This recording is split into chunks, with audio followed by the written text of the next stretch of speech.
Hello, and welcome to The Canadian Story, where we discuss what Canada is, what Canada could be, and what Canada should be. Hello, everyone, and welcome back to another episode of The Canadian Story. I'm pleased to have Brandon Tozzo with us today. He's a professor, and I'll let him give you a 30-second bio. Sorry, I think I butchered the pronunciation of that last name, by the way. So it's not uncommon. I'm just happy students don't call me Toro. I've gotten Tozzo. I've gotten Professor. I got CBC once called me Professor Torso, and I'd like to think that's woof. I'd like to think if I'm ever a professional wrestler, it'll be Dr. Torso. I love that. That's a great name. Yeah, I know, right? So yeah, I'm a lecturer at Trent University. I teach methods, U.S. politics, international security. I've done a lot of community-based work. I've done consulting work, as I mentioned, for CBC, CTV. I published a book a couple of years ago called American Hegemony After the Great Recession. Most of my research is actually in the United States, so it's always kind of fun to compare and contrast. Yes. And I also have done some diplomatic work. I was involved with the U.S. State Department, and I was an international observer for the 2016 U.S. presidential election, which was totally uneventful. Yeah, wasn't a very interesting election at all. No, nothing going on there. No. Unexpected. I was actually in the Republican headquarters in Ohio on election night and watched the returns come in with a bunch of MPs and diplomats and journalists. So that was fascinating. So that's me. That would be a really cool life experience. I want to hear more about that. But before then, I want to hear what you love about Canada. So I'm going to come about this in a very kind of interesting way because I was ruminating on this all week, and I was in New Orleans for a really great speech. Do you guys know who Mitch Landrieu is? No, I haven't heard. And I'll get to this. No, he was the former mayor of New Orleans, and he gave this really powerful, compelling speech of why about Confederate statues and about them being taken down. And it was in 2017, and the debate has not abated. And he made this quote, and this is actually a quote from George W. Bush. And I just want to read this out, is that a great nation does not hide its history. It faces its flaws and corrects them. And I that's always struck me as something that we don't think of as being great. My research and my work in the United States, I find that there is a blind spot with them, with their historical problems and their social inequities and the problems of their past, that I think that there's almost a blind spot there. And in thinking of this question, one thing I really love about Canada is we face them. We don't always correct them, but we face them. We acknowledge them. We're very much a culture that recognizes its past, recognizes the legacies of the past, and we're not ignoring them. I live in Kingston, Ontario, the home of Sir John A. Macdonald.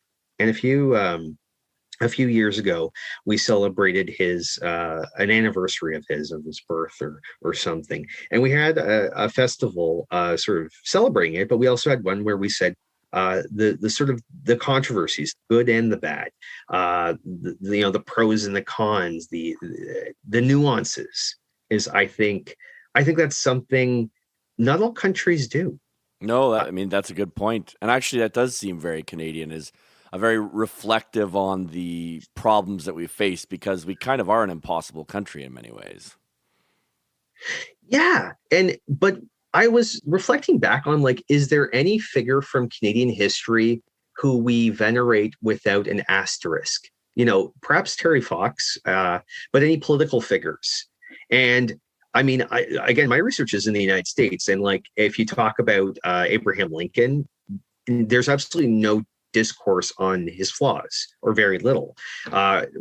Washington is the same way, Thomas Jefferson a little bit, but there's no Canadian great political figure or even almost great figure we don't view with that degree of okay, what's this person really about? And I think that's actually a positive. We look at Sir John A. and look at both the strengths that he gave and the flaws of the man.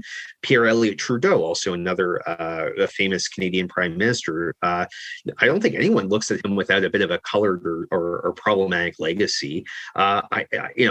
William Lee Mackenzie King as well, and we are capable of going to our past and looking at it and having a really nuanced analysis of it.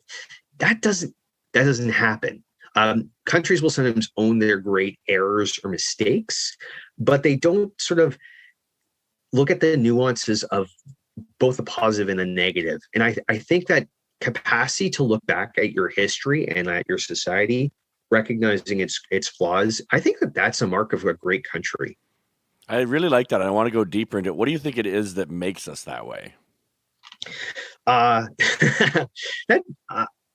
think, honestly, I think it stems from a history of Canadian pragmatism.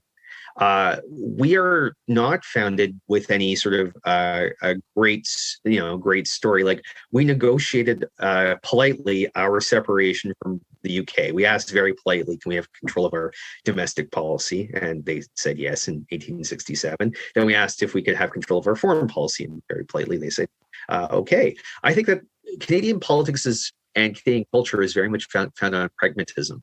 We have sort of ideological components to our society, but most of Canadian society is really governed from a center and from a moderate position and from compromise. And I think that that's sort of founded in on this, is that I don't take a look at Canadians when I sort of do international comparisons. We're not the supermen of international relations. We're not, we don't aspire to be. We're Clark Kent. We're happy to have our day job. We're happy to go into the office. We're happy to, just have a sort of middle management role. We're pragmatists. We're a country filled with pragmatic people. And that translates into all aspects of our life, including into our history and in our society and in our economics.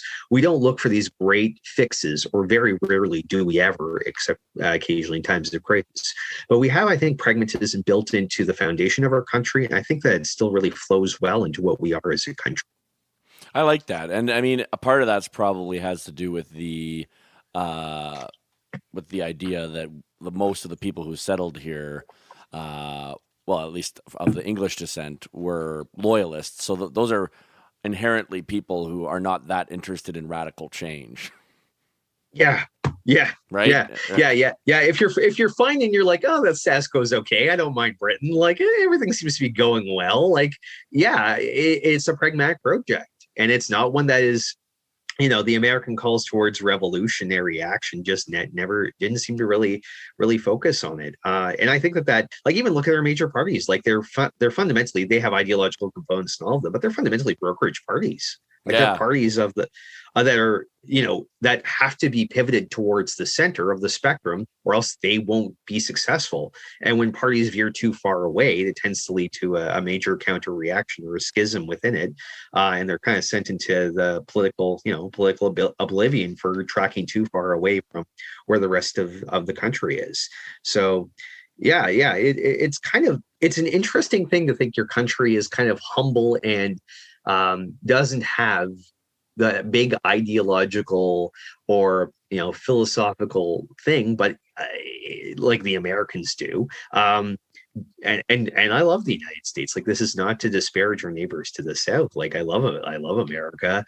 I love, like, the Declaration of Independence. I love how vociferously they fight for their First Amendment rights and their Second Amendment rights and all their amendments. And but it's nice coming back to Canada, where we're just like, oh, well, what's Section 1 of our Constitution? It's reasonable limits.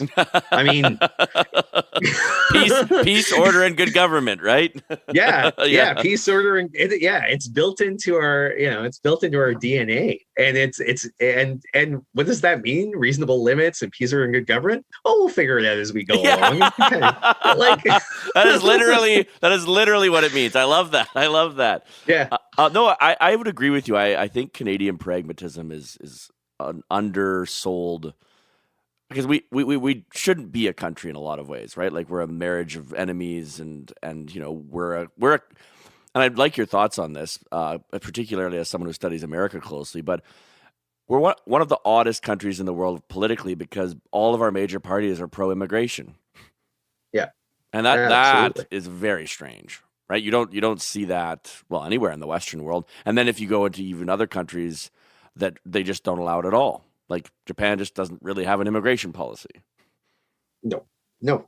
Well, we're also, we're spoiled when it comes to the type of immigrants that we have, where we don't have a large and we don't have a large illegal immigration issue in the United States, like not or in Canada, and by in no means is it in comparison or contrast with the United States or a large refugee crisis like we had, like Europeans have had, that have caused that sort of backlash in Canadian politics. Like we early in the 1960s kind of made our immigration policy largely based on skills and refugee policy. So I think one of the reasons why, well, we are a country of immigrants, so that generally does help it. But I think even going back in that future, it was a very pragmatic sense of what type of immigrants we want in our country and how to properly make culture and a society that brings them in. Like Canada does we're not perfect. No country is perfect. And that's one thing you study in politics is we do a fairly decent job at integrating immigrants within Canadian culture, getting them trained in French or English,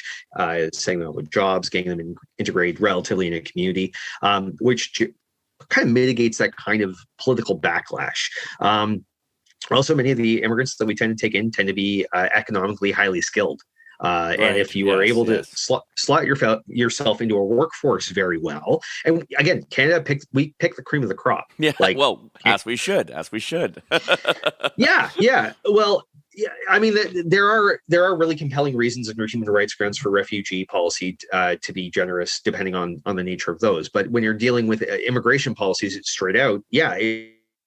A good immigration policy should do several things: meet the needs of a labor market, meet the growing needs of a country so that it can expand in population if it's not growing. We're seeing the problems with Japan right now of it, and not China too. Its population not. Yeah. Well, I mean, China is the death of 1,000 cuts, though. Yeah, I mean, you have a one-child policy, which was just so completely so short-sighted, idiot. So short-sighted, but China, we could get into China because China's like a death of 1,000 cuts. So, I mean, they've done so many terrible things in their recent political history. But Canada, I think that's one of the reasons why we haven't seen a major backlash substantially in our political parties is our immigration policy from the get-go has been fairly pragmatic, and it's been across the spectrum of pretty large consensus. Like there's no real mainstream anti-immigration party, and that's, I think, quite good to see in a modern context, given what's going on down south. Oh, absolutely, yes.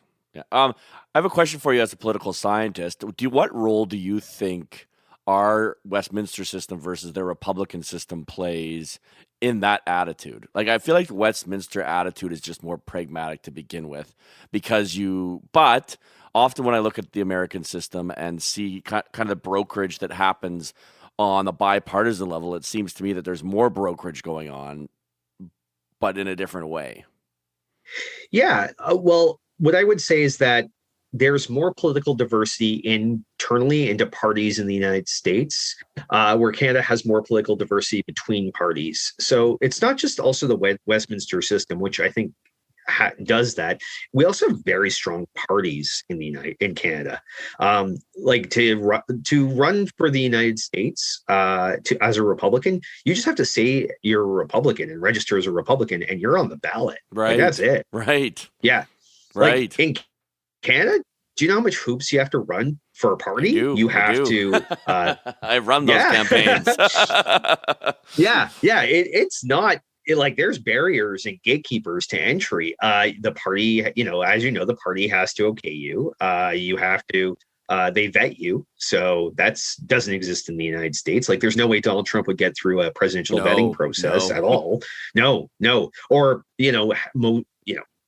many members of the Republican and Democratic Party wouldn't get through if they had strong parties.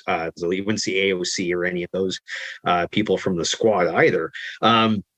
So we kind of gatekeep out a bunch of people who, rightly or wrongly, don't have mainstream political voices in Canada. So that's sort of the first gatekeeper. The second one is once you're approved, it's once you have the party label there, we have incredibly strong political parties and party discipline. Like the kinds of party whips we have, like it is really quite remarkable. Like in the UK, that doesn't even have the same type of system as we have. And that does very much moderate parties. Like it allows the leaders, rightly or wrongly, to have incredible control over what's politically advantageous to the party, as opposed to what is ideologically perhaps helpful or what the base wants to hear. I can't think of many political leaders that have been actually like taken out through an uprising by their caucus. Like it's pretty uncommon. Like Patrick Brown, I'm thinking, and perhaps Jason Kenney soon. Who knows? Perhaps Jason Kenney. Yeah, but it doesn't happen very often. No, I agree. Thomas Mulcair by the rank and file. Yeah, by the rank and file. That was crazy. Yeah, but I mean that's good though. But there's not this kind of like look at Australia, for example. Like there's a different leader of a party every 6 months. And their prime ministers. They're just beheading their prime ministers over and over. The old joke in Australia is every time you need to change your light bulb, you need to change your prime minister. Right? Yeah. Yeah, no, that's a good point. And also like the party system in the UK of choosing a leader, like you choose the top ranking people and like the party has a bit of a say over that. Like Canada has very strong parties and very strong leaders and very strong whips. And I often think like this is like, it's a choice. Like it's a choice that Canadians make. Do we want to have more moderate brokerage parties that are attracted to the center? Or do we want to have more ideological parties with more political diversity within them? And there's a cost to each of those choices. But in Canadian politics, at least as it's evolved, it's generally favored the moderate option with strong party leadership, for good and for ill. We don't have as much diversity in opinions, or they tend to be kicked out pretty quickly when they speak out of line. Like look at Derek Sloan, for example, or Bev DeGeneres in the early 2000s in the NDP. And that just, that's the trade-off, right? So yeah, it's interesting because there's a lot of media criticism about PMO running everything, right? Which is essentially the end result of what you're talking about, right? Is that the prime minister has way more power than cabinet or anything else. What's your take on that? Because obviously that's, like you said, there's pros and cons. The media and a number of academics that I've read have been very critical of the centralization of power around the prime minister, but it seems to me almost inevitable with our party system. Well, I think it's also inevitable with television and media. I think it really stems from, and I think like the American system, I always ask like a class this is, can you name an American president in the 18th century other than Jefferson and Lincoln? Right. Can I? And the answer, I don't even know if I can. Yeah. Wait, about Teddy Roosevelt? No, it was Teddy? No, he was 20th century. You're right. So, wow. Yeah, because and you're not wrong, nor is any students wrong in this. Is because they weren't interesting people. Like there were a few here and there, but before the age of television, leaders weren't really that in your face. Like until the invention of the radio. I think the problem is if you ask most Canadians who they know in the federal government or provincial government, they'll probably know Doug Ford in Ontario. They'll know Justin Trudeau. Beyond that, like I'm not talking about, political science students and like people who are super engaged, but your average person probably couldn't name a cabinet minister to save their life, or two or three. Zach, can you name a cabinet minister? Nope. See, Zach can't. No, Zach can't. Zach, yeah. Yeah. And it's one of these kind of funny things where because the prime minister is ultimately accountable for everything, they then have to have their hands in everything because they're sort of the face of accountability or not. Do I think it's a good thing or a bad thing? I think that from a political perspective, I am in favor of having cabinet play a larger role. I think that there are benefits to having greater voices around the table. I do think, though, in our current government, you do get cabinet ministers having more of a role. I think that due to cabinet solidarity, that it's often quieter, that we don't often get. I think it's a little bit behind the scenes that we're not aware of what goes on in cabinet. Every sort of when I tend to read about memoirs, we read a lot more of how cabinet has played more of an active role in different types of governments. We just don't get to see that as the public in action because, again, we intuitively kind of blame the prime minister for everything that happens. So I think a product of our modern leader-centric I kind of blame and this is going to make me sound unpopular. I blame the public for all of these problems. If you can only name your prime minister, and you argue the prime minister has too much power, well, you, sir, are a hypocrite. You better not be making the argument that he has too much power. That's a fair point. I've always thought that it's actually kind of a good thing that Canadians don't pay that close attention to politics because it means things are going okay, right? Like if things were going really badly, like voter turnout in Rwanda is very high every election, like over 98%, right? And that's because it really matters who wins in Rwanda. But here it's like, well, there's the red team and the blue team and the orange team, and we don't elect the orange team federally because we're not quite sure about them. But the other two switch back and forth, and we kind of muddle our way along. It seems to me anyway. Like there's not. I guess with Harper, there was a strange kind of hatred towards him that I worked in his office and went through all that time. And I'm sorry. A couple of points that I would make on that is I agree with you on what you said on cabinet and maybe even more so. And I think a highly underrated skill of Canadian leaders, whether that be Trudeau or Harper or Mulroney, is caucus management. Absolutely. Who was really bad at caucus management was Stockwell Day, and look what happened to him. Right? We often our leaders don't become prime minister simply because they were really bad at caucus. And like again, I guess just the point that I would get like your opinion on it, but this is my opinion, is what I often see is from the outside you see all this discipline, but that's only when it's working, right? If the system isn't working, then you start to hear voices from all over the place, right? And suddenly you realize, oh, this isn't a uniform system. It's just the outputs we've been getting have been uniform because they've been working as a team. Yeah, and I also think that power tends to silence a lot of dissent. True. I'm old enough to have.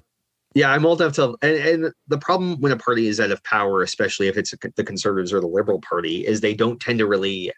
They blame the leader for everything, and the voices are far louder. And I think I think you're kind of seeing that with Aaron O'Toole, and you saw that a bit with Andrew Scheer, is that these voices were magnified because things weren't going well. And I found it very odd. And I'm not really a conservative. I'm not really in anything anymore. But I would. Well, and that's one lovely thing about Canadian politics is like the hopscotching people do between different parties. It's you can meet people who vote Liberal, they vote Conservative, they vote NDP. I have a friend of mine who worked for the Premier's office in Ontario, and she's like, I might vote NDP next time. And I'm like, what planet? Like you never hear that in the United States. No. I'm a Republican, and I'm a Republican till I die. And if you could have whomever running for president, and I'll vote Republican. It's like it is comforting Canada that either our parties are so close together on the spectrum, or Canadians are they offer pragmatic policies. Like I kind of love Canadian political debates because it's like, oh, the Conservatives are going to raise healthcare spending by 5%, the Liberals 6%, and the NDP 7%. Like that's the spectrum. That's the spectrum. It's and then I've never thought of it that way, but when you put it that way, it's true. It is true. They all had different childcare plans. It was just different kinds of childcare plans. Like in the United States, you have somebody denying climate change and like wanting to build walls, and then the other one, they're just on different planets. Yeah, and it's true. It's true. I'm sort of like, how do you exist in the same country? Well, maybe they won't for long. Who knows what's going to happen down there? It looks pretty. I often say that America is a nation of civil wars, right? The Revolution was a civil war. The Civil War was a civil war. And arguably they're due for one.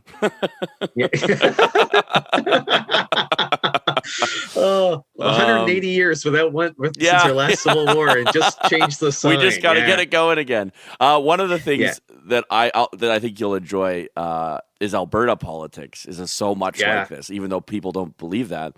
But I remember in 2012, there would be people who voted Wild Rose, who then in 2015 voted NDP.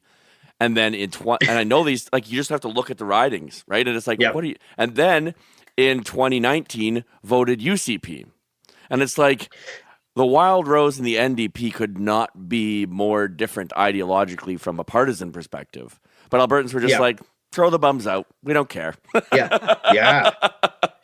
Right? Yeah. No, absolutely. Absolutely. And it is kind of fascinating to see Canadians sort of veer that way. And the odd part is, like, the continuity sometimes in policies between parties is sometimes interesting. Like, we don't have these dramatic switches between an administration to administration. Like, there is some, of course, but, like, we're not going to get a party that's going to come in and abolish universal health care. Like, it's just it's not sort of in it. The changes that are made from administration to administration have been, like, there are, of course, like, politicized files that do tend to change, but they're not like dramatic differences between different parties that come into power. Of course, like, the Conservatives emphasize tax cuts and more like individual spending, but it's not like the United States where, like, they pulled out of the Paris Accords and now they're back into it, and, like, those are dramatic shifts in policies. So it's even not only just reflected, like, in our political rhetoric, but also, like, in our politics, is that these massive swings don't really, I mean, I think for partisans who are hyper involved, it's always like, oh, what are they going to do that's so different? Like, even the child care tax credit, that was largely stuff started under Harper, and the Liberals just changed the name and enhanced it. Like, ooh, fascinating. Well, don't you remember the criticisms that Harper got for that? People will just buy beer and popcorn with it. Like, that was, right? I remember the opposition would hammering him on it, saying people can't be trusted with their own money. And I'm like, and now, this is the funny thing, free trade is a great example of that too, right? It was this huge debate, and everyone was, like, massively angry at one another. And now everyone's on the same page.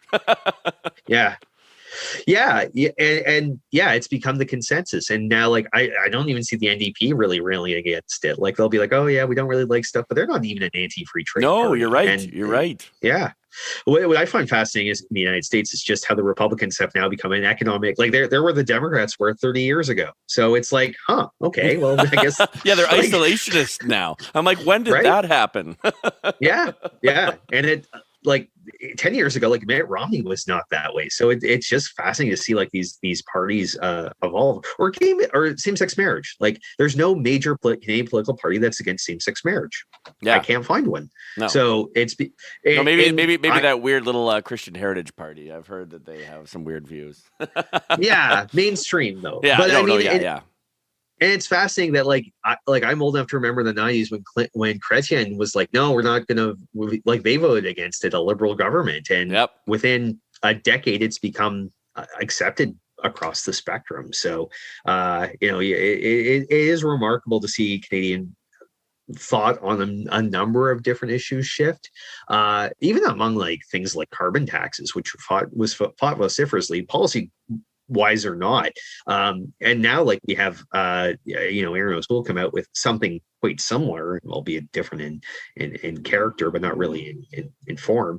Kind of accepting that this is going to be, like, the lay of the land. So it is kind of fascinating to see. And I mean, that's a play to the 905. Yeah. Flat out. Like, absolutely. Yeah. There's no question there. So. I want your thought on this, because this is something that we've been discussing with a few. I had JJ McCollum on, and I had Ben Woodfenden. And so there's kind of this, well, at least in our little podcast world, not necessarily the whole nation, but in my world, there's this debate going on between whether Canada should become closer, like, double down on our relationship with America, which is obviously the most, and will continue to be the most important, or as the United States moves to a more isolationist perspective, which they're obviously doing, and they do this throughout their history, should we look more globally, right? And there's this, I would say, this trend in Canada to look more globally, whether that's Kanzuk on the conservative side, or even the earlier attempts of the Liberals to really integrate a deeper relationship with China for natural resources and things like that, which was kind of started under Harper. But there's this, and then there's the, this relationship with the UK that has changed again, because they've left the EU. From your perspective, is this a debate that's even interesting, or is it just we're always going to be next door to the United States and it doesn't really matter what happens? Yeah, I mean, you can't change geography. No. No, like you can wish and whine and complain and argue, but our geographical borders or culture. Like I travel the United States a lot. I used to before plague before times. This thing, the plague. Yeah. I wrote an application to do research for the 2020 election, thinking COVID would be over, and that there's that grant fund completely sitting in that account, not being used. Yeah. Wow. yeah. So So there you go. I'm a little bit more charitable, I think, with our relationship with the United States than many, because I for one, there's a lot of commonalities between Americans and Canadians. There's differences. They've historically been a very good partner to us, both for free trade, for our military alliance, and just sort of we've had a very, very similar aspirations in our foreign policy. And another thing is, I don't think any partner internationally that's a great power we would get a better deal from. Yeah. They've given us a pretty sweet deal. yeah. They've protected us, trade with us, made us rich, and we get their TV shows. And I mean, come on. Utterly true. And better music. Yeah. You can't say that. I guess I can't say that. Well, I gotta slap your wrist on that. I'm from the hip, man. I live in the town of the hip. I don't think you can possibly, tragically hip. So I don't know. And Leonard Cohen, I say is better than Bob Dylan. So I wouldn't disagree. I think Leonard Cohen's awesome. I think he's amazing. I worship him. He's just amazing. And also, he didn't even start his musical career till he was 32. That's it's just evidence of a person who's curious and loves life. But anyway, that's off topic. So do you feel like, because there's obviously this anti-Americanism that runs really deep in Canada, really deep. Not really in Alberta, but everywhere else it's very prevalent, and most prevalent, obviously, in Ontario due to, loyalist settlers and that kind of stuff. Do you think that sentiment is part of what unites us, because it's we don't want to be America, and yet we so deeply need America? How do we square that circle? Well, we don't. Right. And that's the fun part of being a country, is you have contradictions and you don't square them. They just always exist. They rear their heads. And it's like America, like American history. People are like, Donald Trump is the first, xenophobic and, isolationist president. He's not. There's a long tradition of it. There's a long tradition of anti-Americanism that rears its head, and suddenly everybody loves Obama when he comes, and it's not a real. I always view Canada and the United States as kind of being in a marriage together, and it's okay, every now and again, America sleeps on the couch, and I love that. That is a great analogy. But America's doesn't really care that they have to sleep on the couch. They're like, whatever. Yeah, they're like, fine. I was right to be mad. Yeah, and then they bring flowers and we all get together, and then it's fine again. And then we hate them, and then they chew loudly, and it's like, oh, America. But I take this anti-Americanism, for one, looking internationally, there's real anti-Americanism out there. This is not Canadian anti-Americanism is just their beer sucks. It's it is such a non-real thing. It is just they're different than us. We don't like them. It's the same competition that goes between the Leafs and the Sens. You're both from Ontario for 4 hours down the 401. There are real problems with the United States, and those are never the things that Canadians bring up when it's anti-Americanism. It's just I don't like American because I don't like Trump, or I don't like Bush, or I don't like. It's always I don't like this person, or I don't like this specific thing. How many Canadians say, I don't like their military industrial or prison industrial complex? That really is an affront to me and my sensibilities. Or I don't like the control that lobbyists have, or PACs, or their voting system, or money in politics, or that's my biggest criticism of America is that I want your thoughts on this, because I'm sure you have many, but I think one of the greatest things that Canada ever did was donation limits and no donations from corporate. I mean, I'll give Chrétien credit. Like, it was awesome. Yeah. Nothing from corporations or unions. It took. Yeah. And now I'm a political operative. Like I've been a staffer I was a staffer for a decade. So like, it's obviously not the greatest for me, right? It wasn't the greatest for me because it makes life hard on the other side. But on the flip side, I think it has been, maybe I would argue, the single greatest advantage that we have in keeping that pragmatism you're talking about and not being radicalized, because money can't do in politics here what it does down there. Yeah. And I mean, like, it is just incredible to me to see. Here's my favorite fact about money in politics. So the entire 2015 Canadian election, all parties put together, I think spent something like 60-70 million all put together. All put together. So funny. Oh, isn't that wonderful? It's hilarious. Okay, so here's the fun fact. Jeb Bush, running in the primary in Iowa, New Hampshire, and South Carolina, spent $160 million, and his highest place he came was 5th. Isn't that amazing? That is amazing. That is amazing. A candidate can spend so much money, and they suck. Like, they were bad. He's become a meme. He's so bad. He's so terrible. But there's just way too much money in that system. I would make an argument that there's not enough money in Canadian politics, which seems like an odd argument to make, because our parties just, like, they can't be, they're quite small organizations when you actually think about it, and like the staffing levels, like even our larger parties don't have that much, like several $1 million. Really, it is a problem, because then you end up not having the kind of talent you need. Actually, here's another question for you, just because I think it's a really interesting one. I think our politicians are grossly underpaid, like grossly. I agree. And like, how are you supposed to attract? I gotta be careful here, but how are you supposed to attract real talent? Do you think you would attract more talent? Yes, there we go. if there were higher dollar amounts on the paychecks, is what David is trying to say, but I'll say it because he can't. Yeah, that's an interesting question. And I would respond to that by saying, I don't think you might attract better. Like, I think that the attraction of politics is there regardless of the money.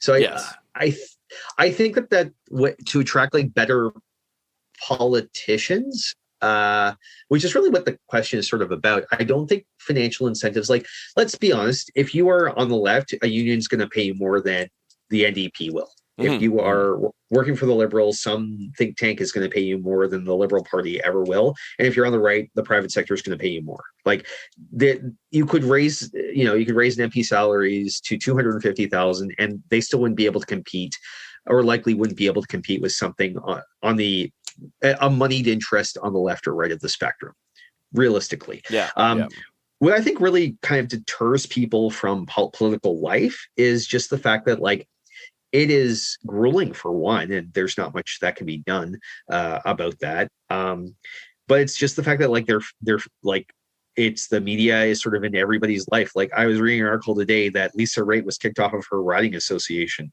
and it's like, imagine that, like, that little tidbit. It's a riding association, like, ooh, real, yeah. It's the end of it. Oh no, like, well, I guess her career's over, and it became a national Canadian story, right? Like, that's Canada. I remember talking to an American once, and they just were laughing about the Duffy scandal. They're like, only in Canada is that like a long, drawn out, bar brawl of a political scandal. Like, in America, that happens every day. Yeah. What I think would be helpful, and I think that this is a flaw of the Westminster system in some ways, is I think it does kind of take away people who are good at politics or good at public policy, and kind of makes that competitive process for riding by riding. It attracts a certain type of person who might not be great with public policy, that sort of willing to have sacrifices. Like, Germany's are really great with their mixed proportional system, and because they are able to have like candidates who are objectively uncharismatic but brilliant. And parties are able to slot these people into party roles. And Britain does that too, but that's through their party system, right? Like their party system is aggressive. Yes. Yeah. And Canada can do that in some ways with safe ridings, but it's a bit more of a challenge. So I think we have to sort of look at the composition and the role of parties that they take in actually attracting talent. I don't think it's a money thing. I think we should pay them a bit more. I think parties should be able to have larger staffs and larger, outside of parliament, like larger research organizations. And but yeah, it is fascinating to see very talented people leave parties to go into other sectors in Canada. You do get that in the United States, of course, but then you get senators who've been there forever. So I think it's just different. I want to go back to something you just said, because I know you're going to have lots of thoughts on this, and I have tons too. It's about the electoral system. How we are now almost 2 elections past a promise that this would be the last first past the post election. Do you think that the first past the post system is broken? And if so, would you go what model do you think would be best? Yeah, I differ here with other political scientists, because I think oftentimes when we're talking about a proportional system, which is the other kind, a mixed member, some form of proportional, I wouldn't be a fan of ranked ballot. I just think it privileges the Liberals too much. It kind of stacks the deck, and that's not what you want. I think that there's costs to choosing a different type of system. I would probably be a fan of a mixed member system that had a pretty high threshold to get into parliament. So I would I don't know if you're a threshold of a popular vote of say 7% or something quite. I would go higher than 7. I would think 10.